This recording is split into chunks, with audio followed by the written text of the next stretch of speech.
दोस्तों, स्वागत है आप सभी का सिविल ज्ञान में। सपनों की इस उड़ान में स्वागत है आपका सिविल ज्ञान में।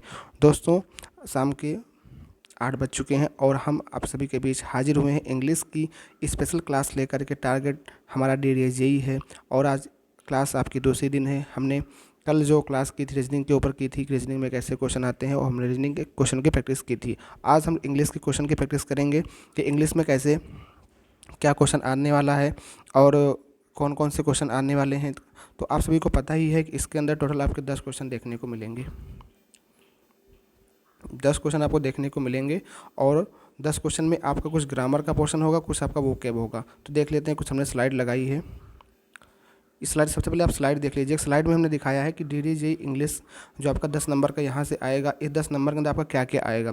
सबसे पहले हमने इसको चेंज किया है, 2 पार्ट में इसको बांटा। एक तो आपका वोकैब का पार्ट जिसको हम लोग वोकाबुलरी कहते हैं, दूसरा आपका ग्रामर का पोर्शन है। तो यहाँ से 10 नंबर का आपका आएगा। तो वोकैब में आपका जैसे कि सिनोनिम्स हो गया, पर्यायवाची, आपका विलोम शब्द हो गया, वन वर्ड सब्स्टिट्यूशन हो गया, और इडियम्स एंड फ्रेज हो गया, और मिस स्पेल्ड वर्ड है। तो इन टॉपिक से आपका 5 नंबर का आएगा, मतलब एक क्वेश्चन 1 नंबर का आएगा। सिनोनिम्स हो गया, तो ये आपको वोकैब तैयार करना पड़ेगा। और आपका जो हमने ग्रामर को बांटा है, जिसमें हमने वॉइस देखा, मतलब एक्टिव पैसिव वाला, नरेशन देखा, डायरेक्ट और इनडायरेक्ट आपको पढ़ना पड़ेगा।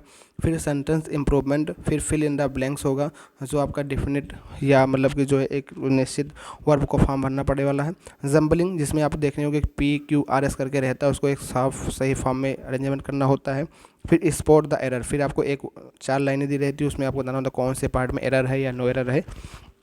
तो ये सारे टॉपिक आपके ग्रामर के हैं। मैंने कैटेगराइज कर दिया है कि इंग्लिश आपके इंग्लिश में आपको 2 पोर्शन देखने, एक आपका वोकैब का होगा, एक आपको ग्रामर का होगा। तो ग्रामर में क्या है भाई कि ग्रामर अगर हम लोग एक बार पढ़ लेंगे तो ग्रामर के क्वेश्चन हो जाएंगे। लेकिन रहा बात वोकैब का, इसका कुछ कुछ कंफर्म नहीं होता कि हाँ ये किस क्वेश्चन को पूछ लेगा, क्या पूछ लेगा। लेकिन ऐसा भी नहीं इसको हम छोड़ के जाएंगे। डेली बेसिस पे 10-5 क्वेश्चन वोकैब के करते रहेंगे, ताकि एग्ज़ाम में आए तो कुछ ना कुछ अगर पढ़े रहेंगे तो ऑप्शन से कुछ क्वेश्चन हो जाएंगे। लेकिन ग्रामर के सारे नियम को हम पढ़ेंगे। तो आज हम इस वीडियो में सबसे पहले आज पढ़ेंगे, इसके अंदर आज हम लोग पढ़ेंगे कि वॉइस। सबसे पहले आज इस क्लास में हम लोग पढ़ेंगे एक्टिव एंड पैसिव वॉइस को पढ़ेंगे और कुछ क्वेश्चनों की भी प्रैक्टिस करेंगे। तो चलिए वीडियो को स्टार्ट करते हैं। वीडियो को स्टार्ट करने से पहले आप सभी से गुजारिश है, अगर आपने चैनल को सब्सक्राइब नहीं किया है तो चैनल को सब्सक्राइब कर लीजिए। और हमारी जो कल क्लास होगी, कल की जो क्लास शाम को 8 बजे होगी, उस क्लास में हम लोग करेंगे मैथ के, GK GS के, इंग्लिश के। यहाँ पे हम लोग मिक्स क्वेश्चन करेंगे, ठीक है। बाकी अगर आप लोग जैसा कमेंट करेंगे कमेंट बॉक्स में, आप लोग कर सकते हैं कि हाँ हमको किस तरीके से प्रैक्टिस चाहिए, तो आप उसी तरीके से हम यहाँ वीडियो अपलोड कर दिया करेंगे, वीडियो लगाएंगे, क्लास लेकर आएंगे। तो आज ये क्लास 3rd होगी, परसों मतलब कल वाले दिन होगी क्लास। और आज जो क्लास आपकी होगी वो आज इस बेस पे क्लास होगी। इंग्लिश की इंग्लिश की पूरी क्लास यहाँ पे होने वाली है। और DDJ में जो इंग्लिश के क्वेश्चन पूछेंगे उससे हम लोग देखेंगे। और एक बात और यहाँ पे है कि अभी समय है, मेहनत कीजिए, अपने जीवन को एक नया लक्ष्य दीजिए। अभी आप सभी के पास समय है, अच्छे से खूब मेहनत दबा के कीजिए, अपने जीवन को एक नया लक्ष्य दीजिए। ज़्यादा कुछ नहीं बदलेगा उम्र बढ़ने के साथ, बस हमारे सपने समझौतों में बदल जाएंगे। तो इसीलिए आप लोग अपनी मेहनत को अच्छे से करिए और अपने टारगेट को पूरा करिए। तो हमने यहाँ बता दिया कि वोकैब और किसके हम लोग ग्रामर को पढ़ने वाले हैं। चलिए देखते हैं। पहला क्वेश्चन ये आपका है, मिस स्पेल्ड वर्ड। आप सभी ने सुना ही होगा कि मिस स्पेल्ड का एक क्वेश्चन आता है। तो मिस स्पेल्ड में क्या होता है कि आपको 4 शब्द दिए होते हैं और चारों जो वर्ड होते हैं अलग अलग होते हैं। उसमें बताना होता है कि कौन सा एक गलत दिया गया है। तो आपको इसमें बताना है कि आपके पास 4 ऑप्शन इसमें दिए गए हैं। आपको बताना है वॉलंटरी, कि वेलिडिक्टरी, कि वोए और स्टेशनरी। इन चारों में आपका कौन सा वर्ड है जो गलत है या मिस स्पेल्ड है, आपको बताना है। तो यहाँ पे देख लीजिए, यहाँ पे जो आपका सही ऑप्शन होगा, ऑप्शन नंबर 2 यहाँ पे करेक्ट आंसर होगा, मतलब बी ऑप्शन आपका करेक्ट हो जाएगा। क्योंकि यहाँ पे इंग्लिश ग्रामर के अंदर ऐसा कोई शब्द नहीं होता, वेलिडिक्टरी करके नहीं होता, वो होता है VELEDICTORY, वेलिडिक्टरी। मतलब इसका मतलब क्या हो गया, इसका करेक्ट मतलब जो हो जाता है कि मतलब इसकी जो करेक्ट स्पेलिंग हो जाती है, जहाँ पे ARY हो रहा है वहाँ पे होगा कि आपका वेलिडिक्टरी, मतलब ओ होगा। और इसका मतलब क्या होता है कि स्टेटमेंट ऑफ ए फेयरवेल, या कहते हैं इसका जो मीन्स होता है, इसका मतलब होता है स्टेटमेंट ऑफ फेयरवेल या इसी को हम लोग कहते हैं गुड बाय।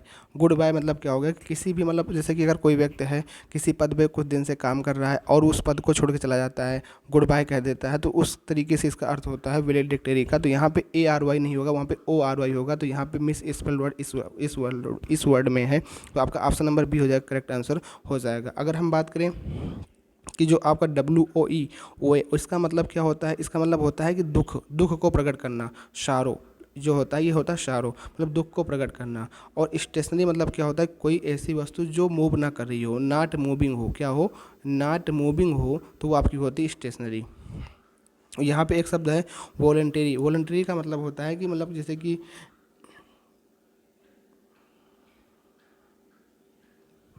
एक्टिंग, मतलब वॉलंटरी मतलब होता है आपका acting of one's own free will.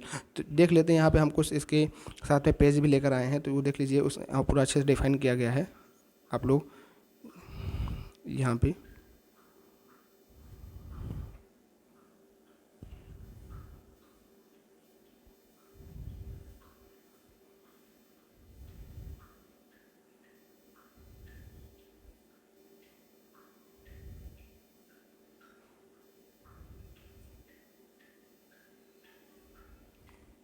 अब लोग देखिए, जो करेक्ट स्पेलिंग इसकी है वो है आपका वैलिडिक्टरी, मतलब जो करेक्ट स्पेलिंग है जिसका मतलब होता है स्टेटमेंट ऑफ ए फेयरवेल, या इसी को हम लोग कहते हैं good bye. Good bye example में हम लोग समझते हैं कि he made a valedictory address after 2 year as chairman, मतलब जो है उसने अपने 2 साल के चेयरमैन के पद के बाद उसने क्या करा, उसको वैलिडिक्टरी कर दिया, मतलब गुड बाय कर दिया। तो यहाँ पे बस हमको ये समझना है कि इस वैलिडिक्टरी में ए नहीं होगा, क्या होगा, ORY होगा। तो आप अच्छे तरीके से समझ गए होंगे कि मिस इस पेलोड हमको क्या करना होता है। तो ये आपका DDA JEE का PYQ है, इसको आपको ध्यान से समझ लेना है कि आपका 1 नंबर आपको यहाँ से आने ही आने वाला है।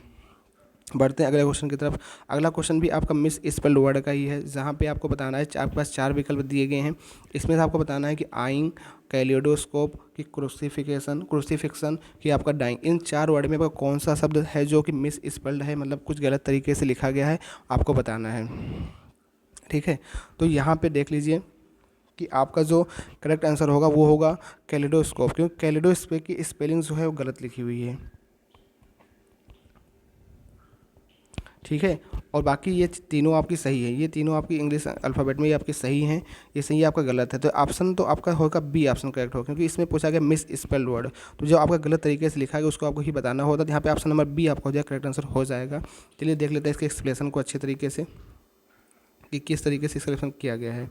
यहाँ लोग देखेंगे कि ये जो आपका कैलिडोस्कोप होता है, ये आपका जो कैलिडोस्कोप होता है आपका, जो आपका कैलिडो, करेक्ट स्पेलिंग जो आपकी होती है कैलिडोस्कोप की, व्हिच, इसका मतलब क्या होता है, इसका मतलब होता है कि an optical instrument use to see constantly changing pattern on the reflecting surface. इसका मतलब होता है कि कोई एक ऐसा प्रकाशीय यंत्र जो कि लगातार जो है अपने पैटर्न को क्या करता हो, रिफ्लेक्ट कर रहा हो, अपने पैटर्न को चेंज कर रहा हो, इसका यूज़, इसका मतलब जो इसकी स्पेलिंग जो होती है कैलिडो स्पेलिंग की स्पेलिंग होती है वो होती है KALAI। यहाँ पे LAI जो आपका ये गलत तरीके लिखा गया, यहाँ पे है KALEIDO, कैलिडोस्कोप। ये आपका एक इंस्ट्रूमेंट होता है, तो उसकी अंग्रेजी दी गई है, तो यहाँ पे ये गलत हो जाएगा, क्योंकि स्पेलिंग में आता है LEI आता है, ना कि AI। तो ये आपका गलत हो जाएगा, लेकिन आपका ऑप्शन नंबर बी हो जाएगा, करेक्ट आंसर हो जाएगा। उम्मीद करता हूँ आपको ये समझ में आ रहा होगा कि मिस स्पेल में हम लोग क्या करते हैं और किस तरीके से हम लोग क्वेश्चन को अटेम्प्ट करते हैं। अगले क्वेश्चन की तरफ बढ़ते हैं। अगला क्वेश्चन भी आपका मिस स्पेल्ड वर्ड का ही है, जिसमें आपके पास 4 शब्द दिए गए हैं, आपको बताना है इसमें से कौन सा आपका सही ऑप्शन है और कौन सा आपका करेक्ट आंसर रहने वाला है। पहला शब्द आपको दिया गया एग्जिस्टेंस, फिर आपका दिया किंडरगार्टन, फिर आपका दिया कि प्रिंसिपल, फिर आपका दिया गया कैलेंडर। तो आप ये इन चारों नामों में से कुछ नामों से आप तो कुछ ना कुछ फैमिलियर होंगे, कुछ ना कुछ परिचित तो होंगे ही। बाकी आप शायद इस नाम से ना हो किंडरगार्टन, लेकिन वो बहुत ही अहम शब्द है, बहुत ही ज़रूरी है, बहुत ही इंपॉर्टेंट है। चलिए देखते हैं, बहुत ही इंपॉर्टेंट क्वेश्चन ये है आपका। यहाँ पे देखिए, तो यहाँ पे जो आपका एग्जिस्टेंस है ये आपका सही है, प्रिंसिपल आपका सही है, कैलेंडर आपका सही है, लेकिन किंडरगार्टन आपका गलत है, क्योंकि किंडरगार्टन में जो आपका डी है वहाँ होता है टी। देख लीजिए, इसके एक्सप्लेनेशन में अच्छे तरीके से दिया गया है, इसका एक्सप्लेनेशन इसलिए साथ लेकर आए हैं। तो यहाँ पे देख लीजिए आप लोग, यहाँ देखिए कि यहाँ पे जो आपका टी आ रहा है, जहाँ पे आपका डी आ रहा है वहाँ पे आपका टी आएगा। ठीक है, तो उसका जो शब्द होता है, ये आपका जो शब्द होता है वो होता है किंडरगार्टन। किंडरगार्टन का मतलब होता है कि 3 से 5 साल के बच्चों की आयु के स्कूलों का जो होता है, बच्चों के जो स्कूल होते हैं, जो बच्चे 3 से 5 साल के बच्चे होते हैं उनके लिए जो स्कूल बनाया जाता है, उनके लिए जो स्कूल बनाया जाता है उसको हम लोग कहते हैं किंडरगार्टन कहते हैं। क्या कहते हैं? किंडरगार्टन उसको हम लोग कहते हैं। तो यहाँ पे ऑप्शन नंबर बी आपका हो जाएगा, करेक्ट आंसर हो जाएगा। किंडरगार्टन का मीन्स होता है, it means a school for very young children age from about 3 to 5। जो बच्चे 3 से 5 साल के बच्चे उम्र के होते हैं उनके लिए जो स्कूल बनाया जाता है उसको हम लोग कहते हैं किंडरगार्टन। तो ऑप्शन नंबर बी आपका हो जाएगा यहाँ पे करेक्ट आंसर। तो उम्मीद करता हूँ आपको मिस स्पेल वर्ड समझ में अच्छे से आ गया होगा, और ये हर एक सेट में आया था। सन 2018 में जो आपका DDG का एग्जाम हुआ था उसमें आपके 4 सेट बने थे, चारों सेट में आपके जो 1 नंबर का ये क्वेश्चन बना हुआ था। तो मिस स्पेल वर्ड आपको जरूरी है करना। कुछ हमने अपने तरीके से अलग से क्वेश्चन निकाले हैं जो कि बहुत ही इंपॉर्टेंट है। यहाँ पे आपको बताना है कि फाइंड द करेक्टली स्पेल्ड, मतलब जो करेक्ट इसमें बताना है। जैसे यहाँ पे क्या होगा कि कभी कभी मिस स्पेल्ड ना पूछो, इस तरीके से पूछ लेता है क्वेश्चन कि मान लो बता दो आपको कि करेक्ट स्पेल्ड क्या होगा। मतलब जो इन चारों में आपको जो एक ही चीज़ दी गई है, जैसे इसमें आपको पढ़ने लग रहा होगा एक्यूरेट दिया गया, लेकिन आपको इसमें कौन सा आपका एक्यूरेट सही है ये आपको बताना है कि ऑप्शन नंबर ए सही है एक्यूरेट, कि बी वाला सही है, कि आपका सी सही है, डी बताना है। आप लोग ऑप्शन से बता दीजिए कि कौन सा सही है। तो यहाँ पे हम आपको बता दें कि एक्यूरेट में आपका होता है ACCURATE, मतलब इस ऑप्शन कहाँ पे है? बी ऑप्शन में है। ऑप्शन नंबर बी आपका हो जाएगा आपका राइट आंसर, क्योंकि एक्यूरेट आपका बहुत ही सही आंसर होगा। एक्यूरेट मतलब क्या होता है कि बहुत सही सटीक होना। इसका मतलब जो होता है, एक्यूरेट का जो मतलब होता है सही या सटीक होना, सही या सटीक होना, ये होता है एक्यूरेट का मतलब। तो यहाँ पे ऑप्शन नंबर बी आपका हो जाएगा राइट आंसर। अगला भी आपको बताना है कि फाइंड द करेक्टली स्पेल्ड, इसमें भी आपको बताना है कि कौन सा आपका करेक्ट होगा। यहाँ पे भी आपको बिजनेसमैन, बिजनेस की 4 वर्ड दिए गए हैं, इन चारों में आपको कौन सा सही होगा आपको बताना है। बिजनेस पहला सही है, कौन सा बिजनेस बी सही है, कि बिजनेस आपका सी सही है, कि आपका यहाँ पे डी सही है। तो आप सभी को बता दूं यहाँ बिजनेस जो आपकी इंग्लिश से होगी वो सी ऑप्शन सही होगी, क्योंकि उसकी स्पेलिंग होती है BUSINESS। ये आपका होता है बिजनेस। बिजनेस मतलब होता है कि कोई आपका व्यापार, व्यापार आप सभी लोग जानते होंगे, जैसे हम लोग कहते हैं बिजनेसमैन, तो बिजनेसमैन मतलब होता है व्यापारी, लेकिन यहाँ पे कहेगा बिजनेस, तो आपका ऑप्शन नंबर सी हो जाएगा करेक्ट आंसर, क्योंकि बिजनेस ये होता है। ठीक है, आगे बढ़ते हैं। अब आगे बढ़ते हैं यहाँ पे आपको, जैसे देखो हमने पीछे क्या किया कि मिस स्पेल्ड वर्ड से 1 नंबर का आएगा, तो हमने 4 से 5 क्वेश्चन को देख लिया कि हाँ किस तरीके से हम लोग मिस स्पेल्ड करना होता है।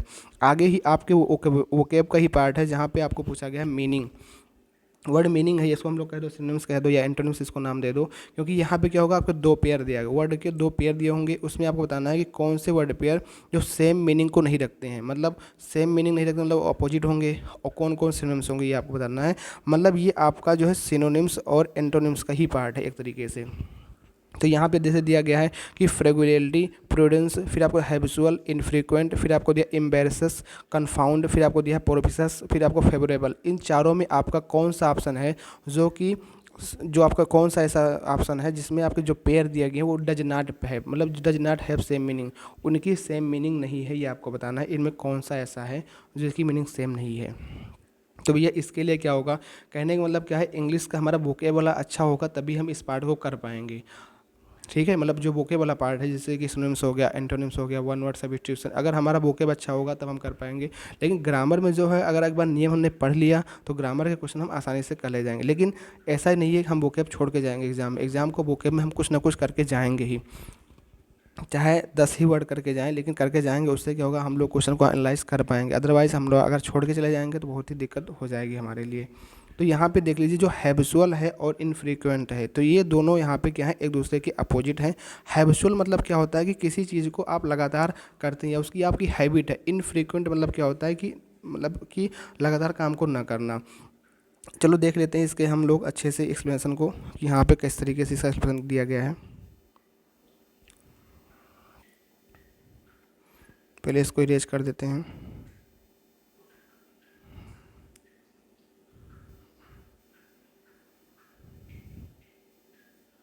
यहाँ पे देख लीजिए, यहाँ पे दिया हुआ आपका हैबिचुअल। हैबिचुअल का मतलब होता है कि कोई डन कॉन्स्टेंटली और रेगुलरली, मतलब रेगुलर तरीके से कोई काम करना, जो आपका रेगुलर तरीके से आप लोग कोई काम करते हैं वो आपका हैबिचुअल की श्रेणी में आता है, रेगुलरली। और इनफ्रीक्वेंट का मतलब होता है नॉट अकरिंग ऑफन और रेयर, मतलब रेयर तरीके से जो होता है वो आपका क्या होता है, रेयर, कभी कभार, प्रायः, तो वो आपका इनफ्रीक्वेंट में आता है। तो ये एक दूसरे से क्या हो जाता है, अपोजिट हो जाते हैं। यहाँ पे क्या गया, किसकी मीनिंग सेम नहीं है। बाकी आपके जो वर्ड और बाकी दिए गए फ्रेगुलिटी, प्रूडेंस, इन सब को हम देख लेते हैं कि इनका अर्थ क्या होता है। इनके बारे में आप लोग देखेंगे कि इनके बारे में दिया गया है।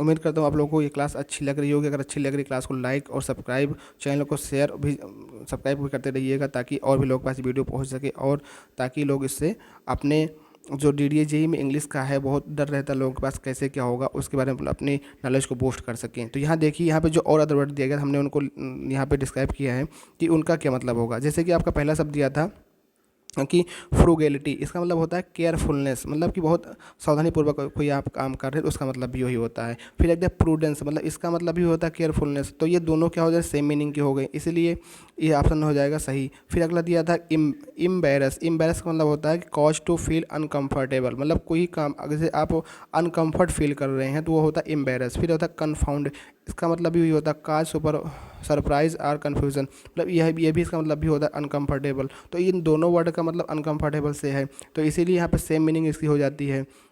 अगला शब्द आपका जो था प्रोपिशियस, इसका मतलब होता है फेवरेबल। फिर एक होता है फेवरेबल, तो वो तो था ही, तो इन दोनों का मतलब हो जाता है आपका फेवरेबल। तो इस तरीके से आपका जो ऑप्शन नंबर यहाँ पे सेकंड ऑप्शन था, यहाँ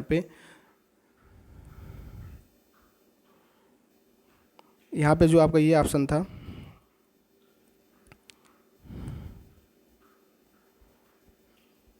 हैबिचुअल, यहाँ पे आप देखिए, यहाँ पे जो आपका हैबिचुअल वाला ऑप्शन था, हैबिचुअल वाला और इनफ्रीक्वेंट, तो ये इन दोनों में क्या हो गया था, वर्ड मीनिंग इनकी अपोजिट हो गई थी। बाकी इन दोनों में इसका मतलब सेम होता है।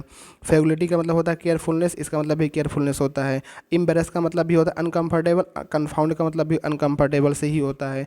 प्रोपिशियस का मतलब होता है फेवरेबल, और फेवरेबल का संबंध भी फेवरेबल से ही होता है। तो यहाँ पे जो ये हैबिचुअल और इनफ्रीक्वेंट है, इन दोनों की वर्डिंग आपस में अलग अलग है, इसलिए इनका ऑप्शन हो जाएगा बी, यहाँ पे आपका करेक्ट आंसर हो जाएगा। तो ये भी आपका वोकैब का ही क्वेश्चन है। अगले क्वेश्चन की तरफ बढ़ते हैं। यहाँ पर भी आपको बताना है, लेकिन यहाँ भी आपको बताना है कि इनमें से कौन से ऐसे वर्ड हैं जो सेम मीनिंग को बताते हैं। जैसे कि हमने कहा general, casual, futile, fruitful, help, thought, humble, unassuming. तो यहाँ पे आपको ये बताना है कि इनमें कौन से ऐसे वर्ड हैं जिनकी वर्ड मीनिंग सेम है। तो यहाँ पे देख लीजिए, हम्बल और यहाँ पे अनएज्यूमिंग, इन दोनों का अर्थ क्या होता है कि डाउन टू अर्थ। मतलब अगर हम कहें कि हम्बल, हम्बल से आप समझते होंगे, हम्बल मतलब विनम्र भी होता है। क्या होता है, विनम्र होता है। विनम्र मतलब क्या होता है, पोलाइट, पोलाइट से भी इसका संबंध होता है, मतलब कि आप विनम्र है। अनएज्यूमिंग मतलब इससे की होता है not showing any feeling of superiority, मतलब किस तरीके से आप बहुत बड़ा बढ़ चढ़ कर नहीं अपने आप को शो ऑफ करते हैं, बहुत डाउन टू अर्थ हैं। तो इन दोनों का मीनिंग सेम होता है, हम्बल का और अनएज्यूमिंग का। तो इन दोनों का मीनिंग आपका क्या होता है, बहुत ही, मतलब ऐसे शब्दों से होता है कि बहुत ही पोलाइट तरीके से आप लोग हैं। तो यहाँ पे वही पूछा गया है कि from the given pair of word select the one which has the same meaning. तो इनमें से कौन ऐसे दो शब्द हैं जिनकी मीनिंग सेम है। तो हम्बल का मतलब भी सेम वही होता है विनम्र तरीके से, और अनएज्यूमिंग का मतलब भी यही होता है। आप लोग यहाँ अच्छे तरीके से देख भी रहे होंगे। बाकी आपके general, casual, futile, fruitful, help, thought, ये कैसे शब्द हैं, इनको आगे हम डिस्कस करते हैं। यहाँ देखिए, जनरल का मतलब जैसे होता है कॉमन, और कैजुअल का मतलब भी क्या होता है आपका नॉट रेगुलर। तो अब ये जो है जनरल मतलब होता है कॉमन, और ये है वाइड स्प्रेड, मतलब बहुत अधिक जनरल तरीके से है, और नॉट रेगुलर की अनियमित है और परमानेंट है। तो ये जनरल और कैजुअल एक दूसरे के क्या एंटोनिम्स हो जाते हैं। वहाँ पे हमको पूछा गया सिनोनिम्स, तो ये आपके दोनों एक दूसरे के उल्टे शब्द हैं। जैसे कि आपका है फ्यूटाइल एंड फ्रूटफुल। फ्यूटाइल का मतलब होता है incapable of producing any useful result, मतलब आप किसी एक अच्छे रिजल्ट को देने के लिए इनकेपेबल हैं। जबकि फ्रूटफुल का मतलब होता है कि प्रोड्यूसिंग गुड रिजल्ट, अगर आप एक अच्छा रिजल्ट दे रहे हैं। फ्रूटफुल कहते हैं ना कि फ्रूटफुल, जैसे अगर हम ये क्लास ले रहे हैं DDA JEE के लिए इंग्लिश की, अगर इसमें से क्वेश्चन इस तरीके के कुछ बन जाएँ तो आपके लिए क्या होगी, फ्रूटफुल होगी, मतलब कि एक अच्छी प्रोड्यूसिंग होगी।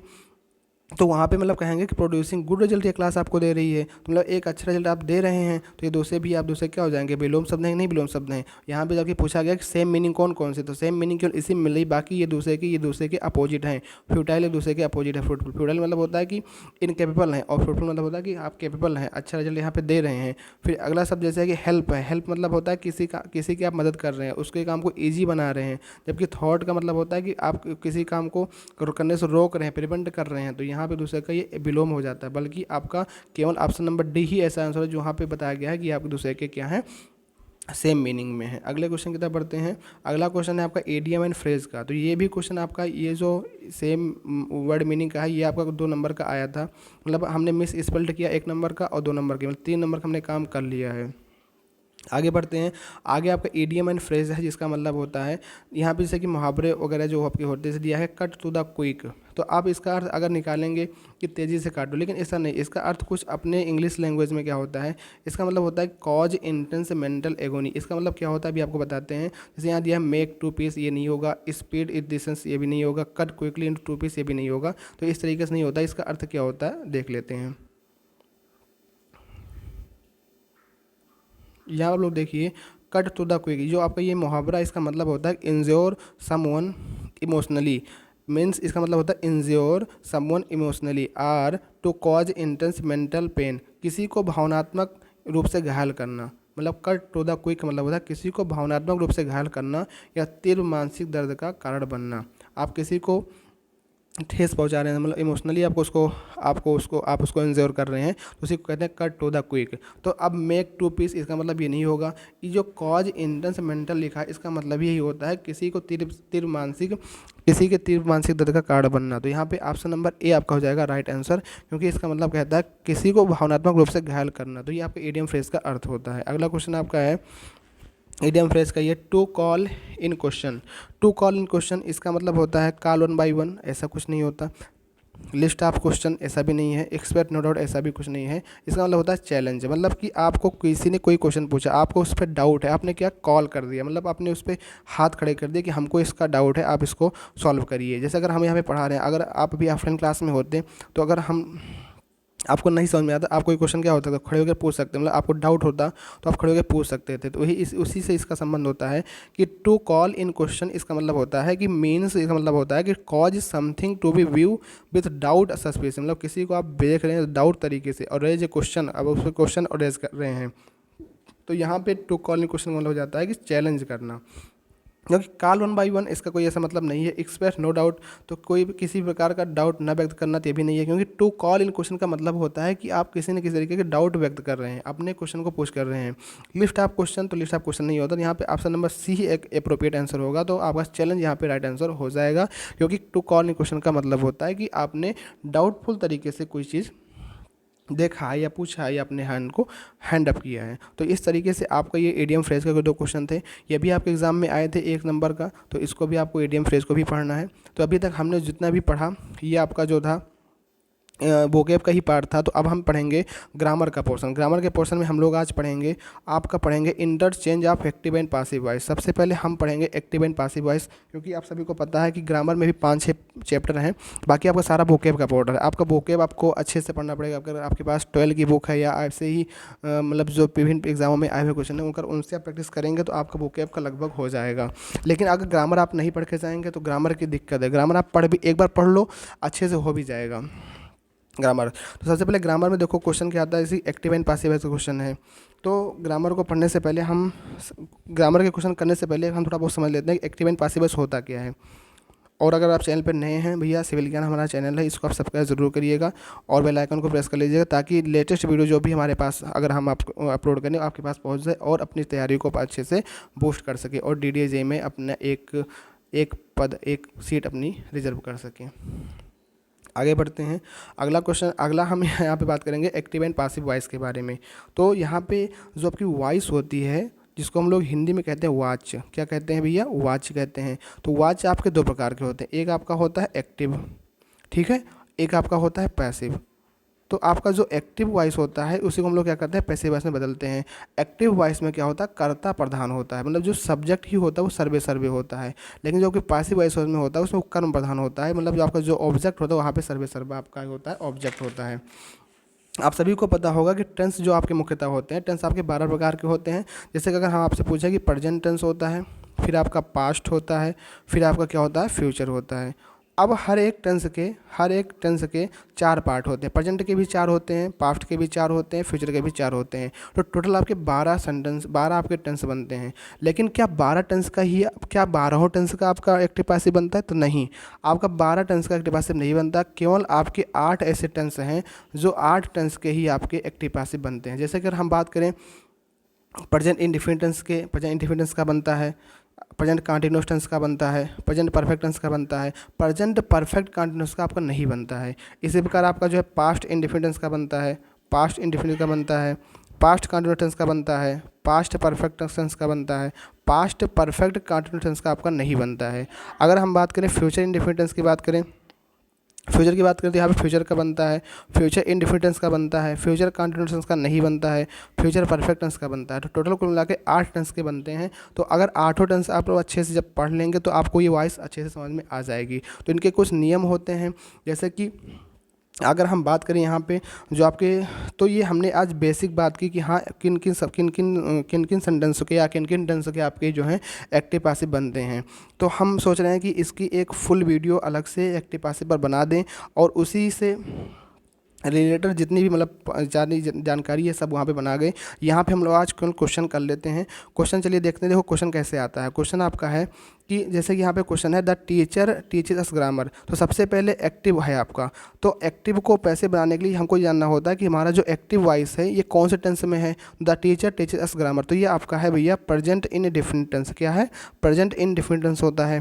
प्रेजेंट इंडेफिनिट टेंस में जब होता है तो जब भी हम उसको पैसिव में बनाते हैं तो वहाँ पे हम लोग सहायक क्रिया के रूप में इज का लगाते हैं, या तो एम लगाते हैं या तो फिर आर लगाते हैं। और यहाँ पे the teacher teacher us grammar, तो यहाँ पे आपका दो ऑब्जेक्ट है, एक ग्रामर है एक आपका अस है। तो यहाँ पे दो तरीके से हम लोग इसको बना सकते हैं। अगर हम लोग यहाँ पे देखो, यहाँ पे जो आपका आंसर दिया गया है, यहाँ पे आपका जो आंसर दिया गया है वो इस तरीके से दिया गया है, जैसे कि आपका अगर प्रेजेंट इंडेफिनिट होगा तो यहाँ पे अगर हम लोग इज या तो एम या तो आर आएगा। तो यहाँ पे अस को लिया गया है, अस को अगर उसने लिया तो वी हो गया, वी आर हो गया, वी आर टाट ग्रामर बाय द टीचर। तो ऐसा ऑप्शन कहाँ पे आ रहा है? देखो वी आर टाट grammar bye the teacher. Option number A आपका हो जाएगा राइट आंसर। ग्रामर से हम लोग बना सकते हैं। जब ग्रामर को आगे लेंगे तो ग्रामर हो जाएगा grammar, grammar is taught to us by the teacher. क्या इस तरीके से कोई है? एक ग्रामर से तो है लेकिन ग्रामर वाज कर दिया नहीं होगा, वी आर बीइंग नहीं होगा, ये नहीं होगा। तो यहाँ पे आपको अस से लेकर बनाया गया है, ये इस तरीके से आपका बनता है। अच्छा ये अस क्यों, अस को भी कैसे हो गया? इसको भी एक नियम होता है। तो आई को हम लोग क्या बनाते हैं? आई को हम लोग बाई मी कर देते हैं। क्या कर देते हैं? बाई मी कर देते हैं। और वी को हम लोग क्या कर देते हैं? आपको बाई अस कर देते हैं वी को। और जो है आपका अगर हमारा यू है तो यू को हम लोग क्या करते हैं? बाई यू कर देते हैं, बाई यू कर देते हैं। और अगर आपका ही है तो ही को हम लोग कर देते हैं बाई हिम कर देते हैं। तो इस तरीके से हम लोग क्या करते हैं, जो प्रोनाउंस होते हैं उनको चेंज कर देते हैं, कन्वर्ट कर देते हैं। तो यहाँ पे आपको ये सारी चीज़ ध्यान रखनी है, तब आपका ग्रामर हो जाएगा। मैं नेक्स्ट वीडियो दिन में ही कल एक बना दूंगा जिसमें एक्टिव से जितने एक्टिव एंड पैसिव वॉइस के सारे नियम हैं वहाँ पर मैं डिस्कस कर दूँगा। आप लोग उसको देख लीजिएगा। और बाकी 8 बजे फिर हम कल यहाँ पर मिलेंगे और अच्छे से हम लोग क्या करेंगे, डेली नॉन टेक को लेकर हम लोग प्रैक्टिस करेंगे। बाकी आप लोग टेक्निकल अच्छे से आप लोग करते रहिए, ठीक है। और जैसे जैसे अभी एग्ज़ाम डेट के बारे में कुछ नहीं अनाउंस है। आज 25 तारीख थी, आज की हुई इसकी हेयरिंग थी, तो मालूम पड़ा है कि उसकी 1 सितंबर को अब लास्ट हेयरिंग होगी। तब मालूम पड़ेगा कि हाँ एग्ज़ाम डेट कब आएगी। उसकी डेट उन लोगों ने कोर्ट का बढ़ा दिया है, ऐसे मुझे अभी न्यूज़ मिली है, तो मैंने आप सोचा को बता दूँ। और मिलते हैं नेक्स्ट वीडियो में, तब तक के लिए थैंक यू, जय हिंद जय भारत। अगर वीडियो अच्छी लगी है, अगर आपको क्लास अच्छी लगी है, आपको चैनल को सब्सक्राइब कर लेना है। मिलते हैं नेक्स्ट वीडियो में, तब तक के लिए थैंक यू, जय हिंद जय भारत, बाय बाय।